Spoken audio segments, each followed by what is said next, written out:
ఆ నాలెడ్జ్ ద్వారా ప్రపంచాన్ని జయించిన యువత ఇప్పుడు గంజాయి, జే బ్రాండ్, అదే మరిగా ఎక్కడ డ్రగ్స్ కి అలవాటు పడిపోయి నిర్వీర్యమైపోతా ఉంటే బాధ లేదా తమ్ముళ్ళు అని అడుగుతున్నా.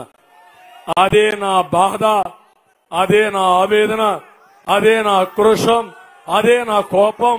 అందుకే మంచి ఎండలో మీటింగ్ పెడితే నాతో సమానంగా మీరు కూడా వచ్చారంటే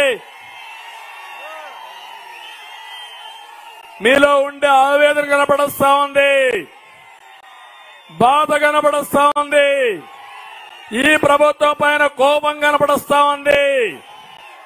తమిళ్లో ఇవే కాదు, ప్రతి ఒక్క కుటుంబం నాశనం అయిపోయిందా?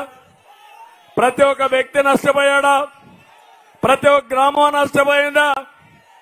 ఇచ్చేది 10 రూపాయలు, ఎడమ చేత్తో 10 రూపాయలు ఇచ్చి 10 రూపాయలు ఇస్తున్నానని 30 రూపాయల పబ్లిసిటీ సాక్షి పేపర్లో, సాక్షి టీవీలో వేసుకుంటూ కూర్చుంటారు.